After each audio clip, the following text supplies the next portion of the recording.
Don't worry about this job, Chase. Consider it payback for how much the gift shop charged for that dinosaur pen when you were 11.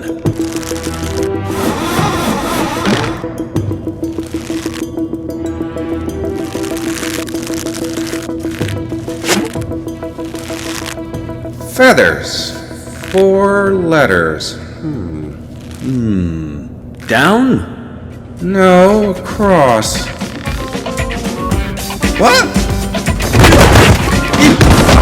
Hey guys, Eli here from Nintendo Network 64, here to review LEGO City Undercover for the Nintendo Wii U.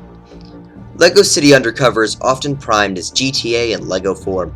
I, enjoying the game as much as I did, can attest to this fact. Traveler's Tales has created a giant open world, one which is filled with massive amounts of humor, charm, and care. Whether running over a bunch of criminally minded clowns or shooting pigs through cannons, Traveler's Tales has proven that LEGO City is a game put together for anyone to enjoy, for both the casual and hardcore players. Undercover has you playing as Chase McCain, a cop that has returned to LEGO City in order to reclaim his lost love. When he arrives, Chase finds out that one of LEGO City's worst criminals has escaped from jail and needs to be stopped. Chase travels to all the corners of LEGO City in order to put a stop to the criminal. Throughout the adventure, you will experience varying locales representing different real-life cities. Cities like San Francisco and New York are reconstructed into the LEGO world incredibly well, and it is fun to guess what each area represents.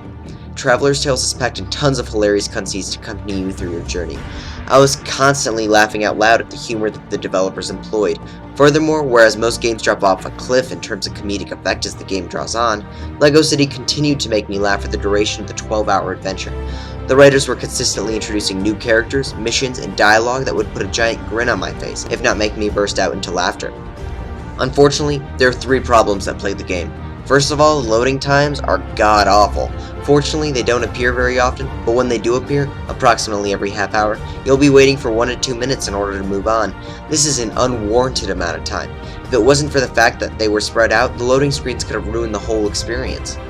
Another problem is that the gameplay itself isn't very deep.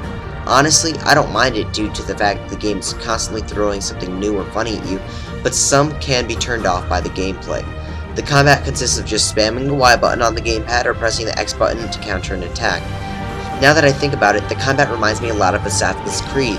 It's not very deep, but it's passable. Most of the time is spent changing costumes in order to activate an item in the environment. For example, you would have to change to the farmer to water a plant, or change to the robber to break into a door. The gameplay isn't very deep either, as the player is pretty much just changing the appearance of the character to match the icon on the screen. The worst part about the gameplay is the Gamepad Implementation. The game makes me wish that Nintendo didn't have such a large focus on the gamepad when releasing and making games for the Wii U. Players will be using the gamepad as a scanner to find things in the environment. Unfortunately, this means moving the gamepad around you, often making you turn all the way around. This is very annoying, especially when I'm in a sitting or lying position on the couch. I don't want to be forced to make circles in order to find items in the environment. This is a nuisance, but one which isn't used very much, so it can be ignored most of the time.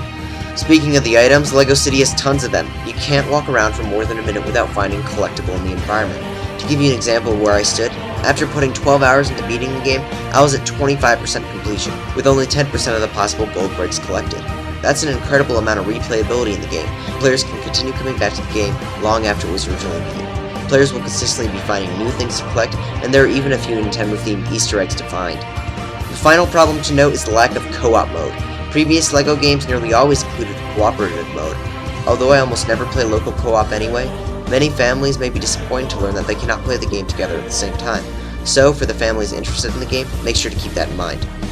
Overall, LEGO City Undercover is a game I recommend for all the Wii U owners that have been waiting for a new game since launch. The game is hilarious and is fun to play for all ages, for both the casual and the hardcore. The incredible amount of content, characters, now with voice acting, and replayability ensures that players keep coming back. Unfortunately, the loading screens, lack of co-op, and non-deep gameplay can be turned off for some players. Nevertheless, I still recommend LEGO City Undercover for everyone to play. This game gets an 8.7 out of 10. Please don't forget to rate, comment, and subscribe. It really helps, and see you guys next time for another review. How many coffees have you had? Yeah, I know what you're thinking. Did I have 6 shots, or only 5? Well... Okay, you've had enough.